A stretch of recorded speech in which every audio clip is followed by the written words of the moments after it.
Bang. Mau tahu nggak guys? Apaan tuh? Ada berita pembalakan liar yang terjadi di Sumatera ini didokumentasikan oleh Indonesia Baru. Seberapa parah pembalakannya? Nah, kita lihat beritanya.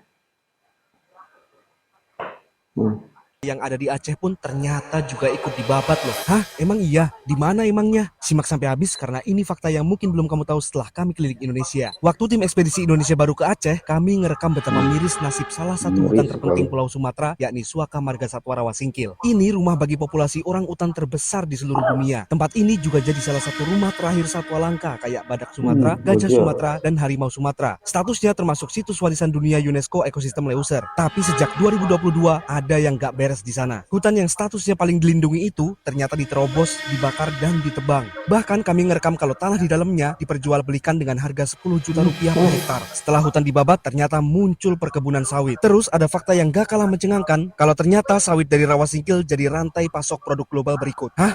Apa emangnya? Kamu bisa simak faktanya dalam film 17 Surat Cinta di kanal YT Indonesia Baru, dan kamu bisa bantu kami lewat tiket sukarela biar bisa terus memproduksi konten jurnalistik independen menyuarakan. Nah, itu dia. Ada filmnya tuh ya. Ada film dari Indonesia Baru terkait dengan kerusakan lingkungan yang terjadi di Indonesia. Terutama di Sumatera itu. Terutama di Sumatera, dan dari tim Indonesia Baru ini sudah melayangkan beberapa surat ke pemerintah dan tidak ada tanggapan sama sekali terkait dengan kerusakan lingkungan ini. Dan ada 17 surat yang sudah dikirimkan, sampai saat ini tidak ada balasan sama sekali dan tidak direspon. Nah, mungkin tidak akan itu. Nah, betul. Makanya dari video ini dibikinlah sebuah film yang bertajuk dengan kerusakan lingkungan ini. Dan diberi judul 17 Surat Cinta. Wah, gila. Tonton aja nanti di Indonesia Baru. Semoga filmnya menginspirasi Anda untuk bisa berbuat untuk negara kita. Oke. Pendukung berat Jokowi ini menyesalkan kebohongan seorang Joko Widodo. Nah, ini beritanya. Mempercayai bahwa SMK itu benar ada. Sudah dipesan 6.000 unit, ternyata tidak ada. Mobil SMK. Kami dulu percaya bahwa IKN itu ada investor yang sekian ribu investor yang antri, ternyata tidak ada. Kami dulu percaya bahwa pada saat Pak Jokowi mengatakan anak-anak saya tidak ada yang mau berminat di bidang politik, ternyata semua anak menantunya masuk di politik.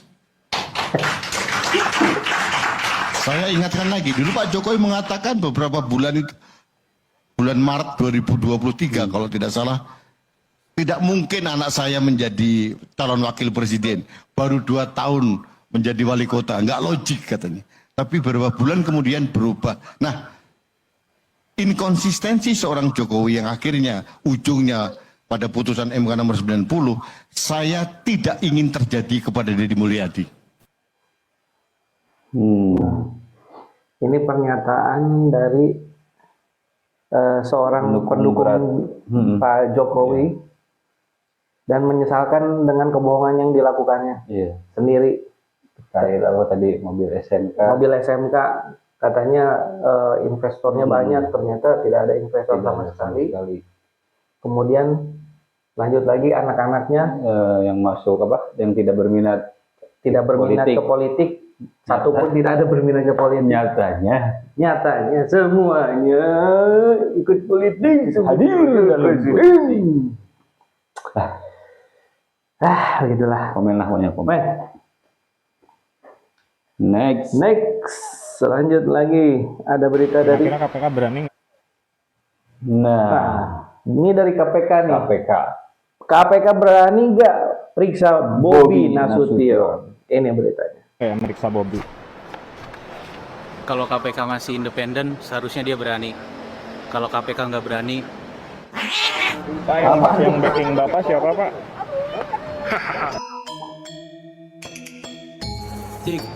Ya, Bobi dalam pengadilan kasus proyek pengadaan jalan di Sumatera Utara disebutkan dalam proses pengadilannya dan diminta terlibat.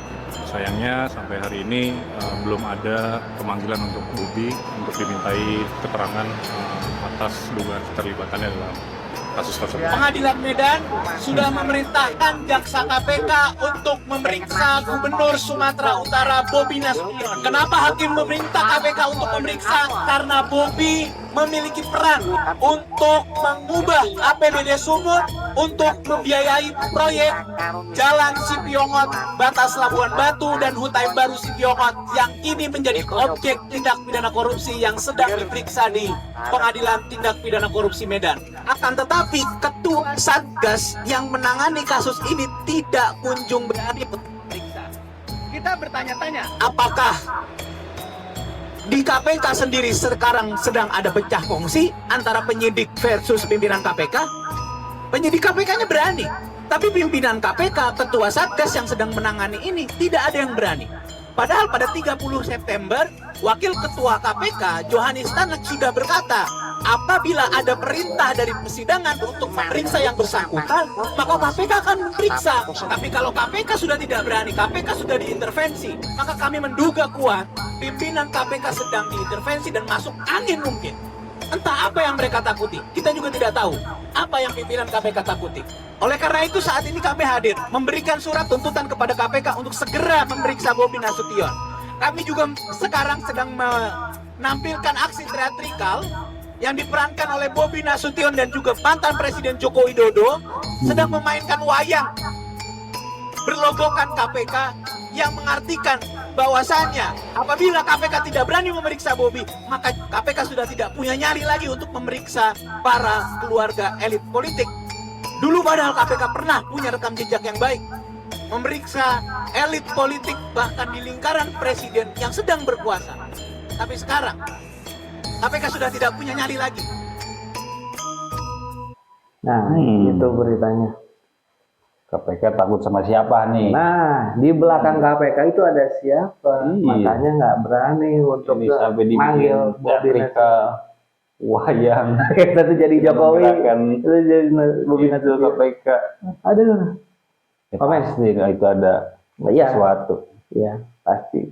Komen aja, komen aja. Komen ya. Prof Mahfud MD yang menyebutkan Bu Ani Sri Mulyani itu terlalu protektif terhadap anak buah. Purbaya benarkan hal yang pernah Mahfud MD sampaikan. Cekidot. Bu Ani itu Ya, terlalu betul. protektif terhadap anak buah. Karena dalam kasus-kasus yang saya tangani itu, saya bicara langsung, Bu, yang diduga terlibat ini harus digeser dulu. Oh iya Pak, tapi tidak dilakukan juga. Karena apa Pak? Nggak tahu, ya protektif itu, protektif. Lalu suatu saat kita bilang, Bu, ini kan masalahnya di sini, di daftar pencucian uang ini kan ada nama ini nih, pejabat penting di sini. Cuma Bu Sri Mulyani ngomongkan, kamu besok nggak usah datang lagi ya, kamu ada namanya di sini, gitu. Tapi orangnya masih datang aja dan mengendalikan pembicaraan yang dari Kementerian Keuangan. Protektif itu artinya ada alasan mungkin apa? Protektif itu Bu Sri Mulyani sejauh yang saya tahu itu tidak ingin anaknya dihukum, anak buahnya tuh dijadikan hukuman karena ini menurut pengakuan orang-orang yang datang kepada saya pada pejabat itu, saya sudah diarahkan oleh Bu Sri Mulyani mulai titik ini tobat. Oke. Tidak. Ini pejabat eselon 1. Iya, eselon 1. Oke. Eselon 1 paling 1. Iya. Saya nebak nih Pak sekarang. Kami sudah diarahkan oleh Bu mulai ini jangan diulangi. Kamu dulu punya kesalahan. Mulai titik ini saya jadi menteri, kamu jangan ulangi lagi ini. Bu Ani minta gitu. ke dia ya. Nah, dia lapor ke saya gitu bahwa kami sudah tobat, kami sudah berubah atas perintahan Bu Ani. Itu sebabnya menurut saya lalu Bu Ani itu karena sudah merasa orang sudah tobat, lalu ketika diberitahu bahwa ini terlibat itu dia enggak ambil tindakan apa-apa. Beberapa orang lah. Saya baru tahu. Saya ketemu dengan Jaksa Agung. Saya nggak tahu ini rahasia apa enggak. Biar aja rahasia juga. Dia tanya sama saya, Pak, gimana kalau orang pajak atau bea cukai terlibat masalah hukum? Apa tuh? Diselewengkan, kayak gini, mencuri, segala macam. Boleh nggak dihukum? Saya kan bingung pertanyaan, maksud Bapak apa? Boleh nggak dihukum? Ya hukum aja sesuai dengan kesalahan, kan semuanya sama. Di mata hukum kan semuanya sama. Rupanya sebelum-sebelumnya dilindungi. Jadi kalau ada seperti itu, akan ada intervensi dari atas supaya jangan diganggu karena akan mengganggu stabilitas pendapatan nasional. Itulah yang menciptakan bukan moral hazard. Seperti dikasih insentif untuk berbuat dosa. Ya. Nah, itu. Aduh, pantas diganti. Protektif itu ya, menjaga Terhadap anak orang yang buahnya, bersalah itu. ternyata itu juga sudah haram. Iya. Nah, kalau hukum sebetulnya kan harus tetap dijalankan gitu. Betul. Tidak pandang bulu. Betul. Tapi ini masalahnya. Ya. Eselon satu yang paling Satu itu yang memberikan perintah terhadap anak buahnya. susah kalau sudah begitu. Jangan-jangan dari eselon 1 ke eselon satunya lagi, ke yang nomor satunya lagi itu bisa jadi. Bisa jadi. Nah, komen-komennya. Ya, komen. Gua mau ke eselon aja nih. Salon. Ini ada berita lagi dari Indonesia Baru terkait Masih dengan Indonesia Baru. tentang bagaimana surat dikirim ke presiden hingga 17 kali, Semua yang tadi ya. bahkan sampai ke sekretariat negara sekalipun, tapi negara masih abai terhadap permasalahan serius berikut. Ini beritanya. Cek videonya. Ini yang terjadi, dan ada bukti rusaknya negara yang sampai bikin kami tak kuasa menahan tangis. Hah? Apa emangnya? Simak sampai habis karena ini fakta yang mungkin belum kamu tahu setelah kami keliling Indonesia. Tim Ekspedisi Indonesia Baru ngerekam aksi HK dan Koalisi Masyarakat Sipil ngirim surat langsung ke Sekretariat Negara. Ini adalah surat ke-16 dan ke-17 semenjak kami mulai ngirim pertama kali pada September 2022. Begini isi suratnya. Kami ngelaporin kalau salah satu hutan paling dilindungi di Indonesia, yakni Suaka Marga Satwa Rawasingkil Aceh, ternyata diterobos, dibakar, dan ditebang. Setelahnya muncul perkebunan sawit. Kalau kita udah sering dengar hutan Indonesia semakin habis, tunggu sampai kamu lihat rekaman aslinya di Papua ini misalnya. Ngelihat rekaman seperti ini, kami sampai bener-bener tak kuasa menahan tangis. Nah, kembali ke Suaka Marga Satwa Rawasingkil, karena ini adalah hutan terakhir yang tersisa bagi satwa langka kayak orangutan, kami nggak bisa tinggal diam. Setelah kami ngirim surat ke-17 kalinya, bahkan tembusan untuk presiden, sampai saat ini belum ada kabar baik yang kami terima. Jika kamu tonton film 17 Surat Cinta di Yeti Indonesia Baru, kamu bakal tahu kalau sawit dari Suaka Marga Satwa Rawasingkil malah jadi pasokan buat produk-produk berikut. Terus, apa sebenarnya akar masalah di balik semua ini? Dan gimana cara mengurainya? Kami ngebongkarnya di buku riset Indonesia yang sekarang kami sediakan edisi hemat agar bisa diketahui oleh semua kalangan. Maka, mari mulai perubahan besar Indonesia sejak dalam pikiran. Itu. Gila nggak tuh? Gila banget itu. Perusakan lahan. Digundulin, berubah Digundulin. jadi sawit. Yang sawit itu apa? Bukan pohon kan? Walaupun kata statement dia pohon. Iya, pohon. Tapi fungsinya sendiri tidak Ya, tidak lah. Berfungsi sebagai penyerap air, Enggak jauh kalau apa sih? melindungi Tidak bisa. kontur tanah. Tidak bisa. Tidak bisa Support pohon-pohon pada umumnya yang ada di hutan gitu. Iya betul. Nah masalahnya di sini tanah atau hutan yang terdapat di Sumatera, iya, dari di Aceh, Aceh, Singkil itu di sana adalah habitat spesies dari hewan satwa di sana. Seperti orang hutan, badak, gitu kan. Mungkin ada macan juga. Nah itu sama sekali tidak mendapatkan respon dari pemerintah. Dan surat tersebut sudah ditembuskan kepada Presiden Republik Indonesia. Sekretariat Negara itu. Sekretariat Negara juga. Diabaikan. Dan diabaikan sampai saat ini. Nah itu ada apa di balik itu? Ada yang punya sawit kayaknya. Ada yang punya sawit kayaknya. Mungkin. Ini kita cuma ngeriak aja gitu, bukan ini statement dari kita. Bukan. Komen. Apalagi tuh? Ada berita lagi dari Pak Said Didu. Sulit dibantah. Said Didu tunjukkan SK Menhub beri izin khusus 3 bandara industri. Nah, mungkin ini yang di Morowali kali ya. Coba lihat ini dulu dia videonya. Ini yang menarik ini. Agustus 2025 keluar keputusan Menteri Perhubungan mengizinkan 3 bandara menjadi bandara khusus.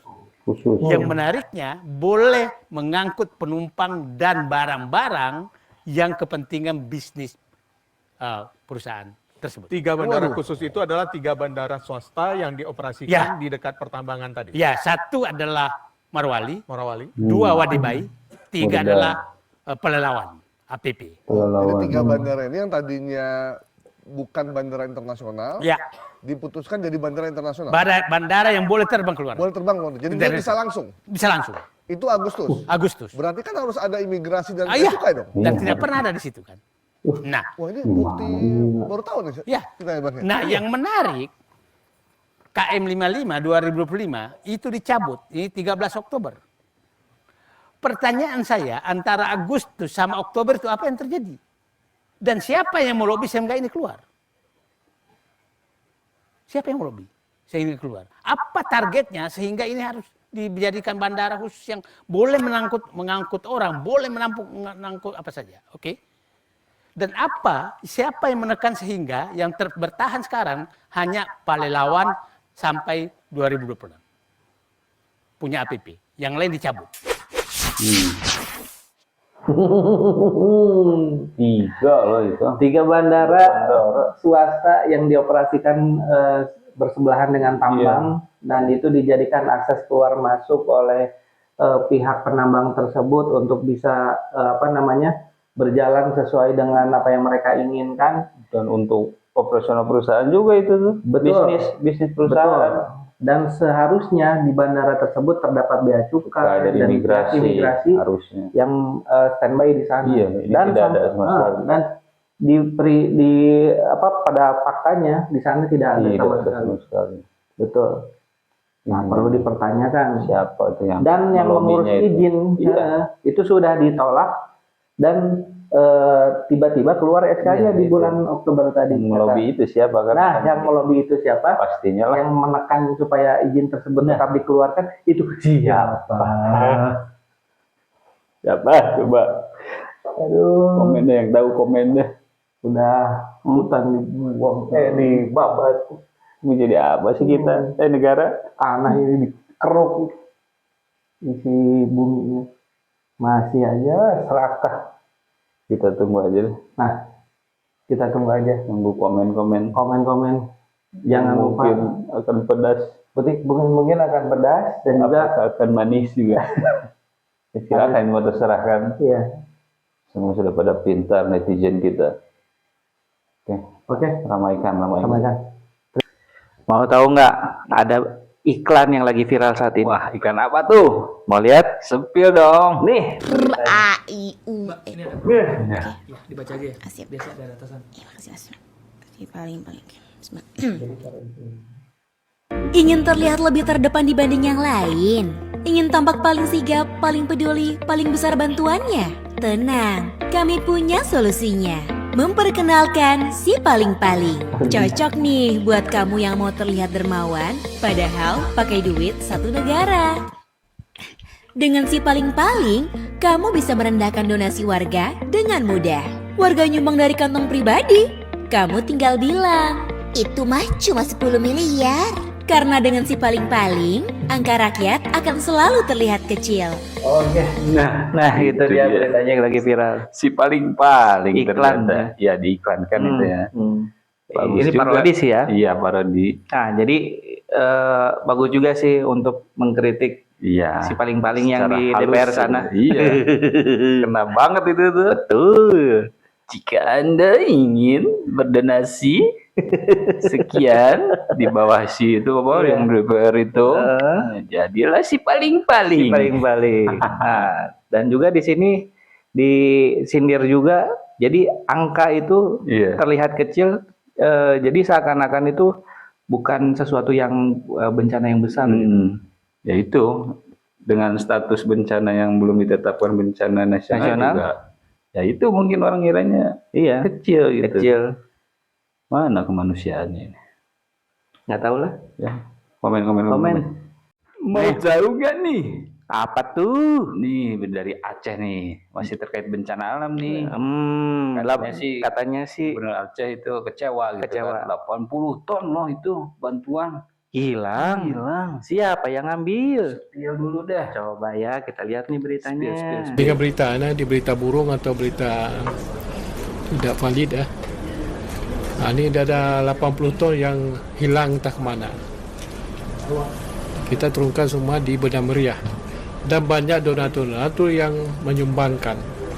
Tetapi seperti itu tidak tepat kepada sasaran. Jadi kita mohon kepada semua orang-orang di situ, relawan di situ tepat sasaran lah.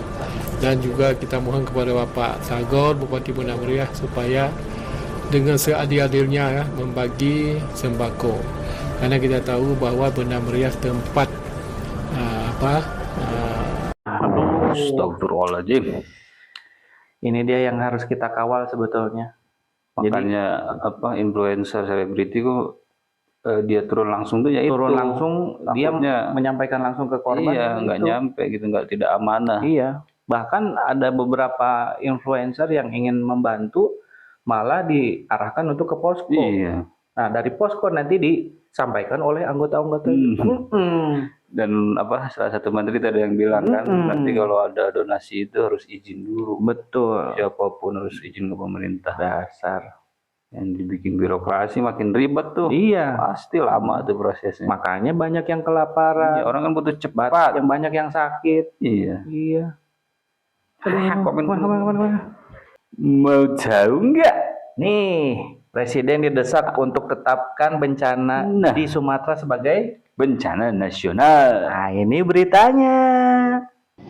Iya, kita monitor terus. Saya kira situasi membaik ya. Jadi saya kira kita 7 hari bang nggak makan bang, 4 hari bang nggak makan bang, nggak bisa minum, nggak bisa ke kamar mandi. Ya jadi kalau ada pihak-pihak yang bilang keadaannya membaik atau tidak seram ya lupakan, gak usah didengar. Nah di sini kita bakal kasih true face-nya bencana. Nah itu dia. Presiden kita bilang keadaan semakin membaik, nyatanya adalah itu kata Ferry Irwandi juga kan, dia ke lapangan turun di lapangan, masih belum makan tuh beberapa hari. Betul. Ada yang belum makan beberapa hari dan tidak tersentuh oleh bantuan. Tidak. Dan dari pelosok-pelosok jumlah korban pun itu cukup banyak. Betul. Dan semakin bertambah karena dari kelaparan juga butuh obat-obatan dan tempat tinggal juga kan, pengungsian yang layak gitu. Betul itu. Sementara di pengungsian pun juga katanya waktu itu kan hanya dipasang si tendanya tuh baru pas Prabowo mau lewat. Begitulah. Gimana ini? Komen dah. Mau tahu nggak nih? Apa tuh? Cintailah produk-produk Indonesia. Produk-produk dalam negeri. Ini ada sekilas kompilasi dari video-video yang lucu, meme lah gitu kan. Ini salah satunya ini nih yang mau kita tampilin. Kita spill. Oke. Oh mirip Spider-Man. Oh iya. Oh, Ronaldo. Pakai peci aja. Mirip Jalan. Pakai peci. Manchester City ini. Ini Mbappe. Ini siapa ini? Oh, ini Toy Story. Ini Toy Story ya. Ini? Oh, ini pancing Liverpool. Ini Yama. Awal-awalnya keren-keren. Itu yang terakhir. Aduh. Memang sih produk lokal sih. Produk lokal. Tapi tidak harus dicintai kalau itu. Aduh, komen.